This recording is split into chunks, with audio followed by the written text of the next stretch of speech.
Hukum kesetimbangan satu. Contoh yang diambil yaitu tester berdiri dengan tubuh dan kaki, lalu ia bersandar di dinding dan tester membungkukkan badan ke depan. Jika ia terjatuh, itu disebabkan oleh proyeksi titik berat badan akan jatuh di luar tumpuan kaki. Akan tetapi jika saat membungkuk tester tidak bersandar, maka titik berat akan tetap pada tumpuan kaki. Hukum kesetimbangan 2. Contoh yang diambil yaitu tester berdiri dengan kedua kaki dibuka selebar 30 cm, kemudian melakukan sumo, lalu lakukan dengan kedua kaki dibuka selebar 60 cm. Jika makin lebar atau luas tumpuan kaki, maka makin stabil keseimbangan saat melakukan gerakan. Definisi hukum kesetimbangan 3 yaitu stabilitas berbanding lurus dengan berat atau berat badan, yang artinya semakin berat badan seseorang semakin besar stabilitasnya. Hukum kesetimbangan 4.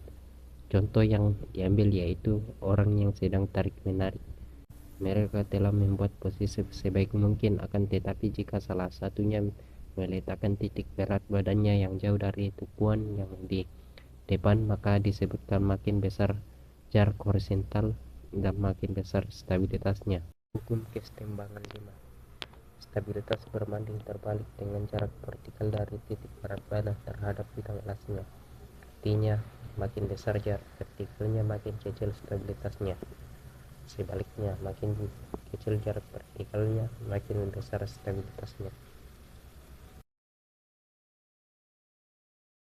Bunyi hukum Newton 1 adalah setiap benda akan mempertahankan keadaan diam atau bergerak lurus beraturan kecuali ada gaya yang bekerja untuk mengubahnya.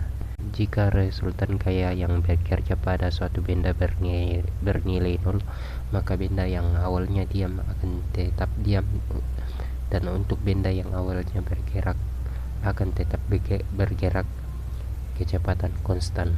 Bunyi hukum Newton 2 adalah percepatan dari suatu benda akan sebanding dengan jumlah gaya yang bekerja pada benda tersebut dan sebanding terbalik dengan masanya.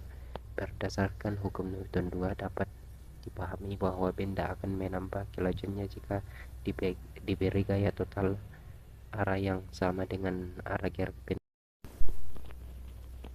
Bunyi hukum Newton 3 adalah untuk setiap aksi selalu ada reaksi yang sama besar dan berlawanan arah, atau gaya dari dua benda pada satu sama lain selalu sama besar dan berlawanan arah.